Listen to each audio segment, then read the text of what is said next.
જય જ્ઞાતિ મૈયા. સૌરાષ્ટ્રના ભાવનગર જિલ્લામાં આવેલા શિહોર તાલુકાનું નાનું એવું ગામ ખાખરીયાના રામકથાકાર તરીકે સુવિખ્યાત પરમ પૂજનીય વિષ્ણુ બાપુ દાણિયાદારિયા સાદગી અને સેવાની જીવંત મૂર્તિ છે.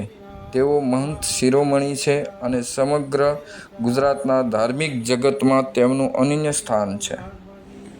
તેમનું સમગ્ર જીવન સનાતન ધર્મના ઉત્થાન માટે, ગુરુ પરંપરાના ગૌરવ માટે અને ખાસ કરીને પ્રભુ શ્રી રામની રામકથા તથા શ્રીમદ ભાગવત કથાના વક્તા તરીકે છે.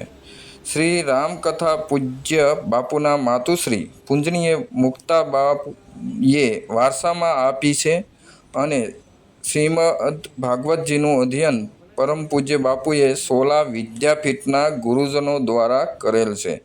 આજ સુધી પરમ પૂજ્ય બાપુએ કથાની દક્ષિણા હું આટલા રૂપિયા લઈશ એવું નથી બોલ્યા.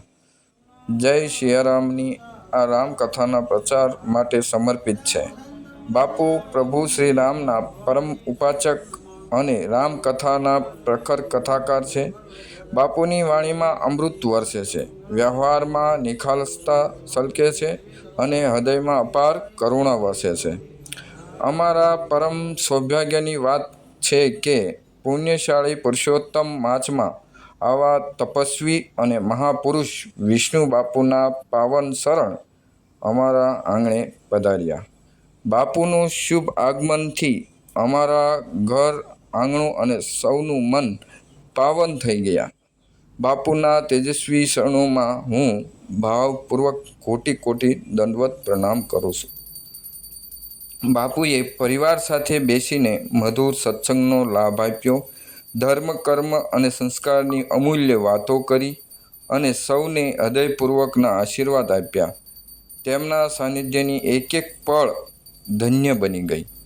ખરેખર પૂજ્ય વિષ્ણુ બાપુ સાદગીના પ્રતીક, પરોપકારની મૂર્તિ, ત્યાગના પરાકાષ્ઠા અને અતુષ્ટ ભક્તિના સાગર છે.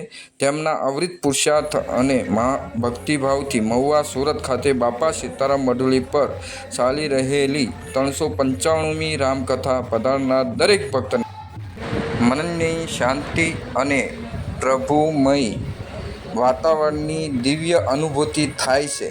ત્યાંનું વાતાવરણ ભક્તિમય બની જાય છે.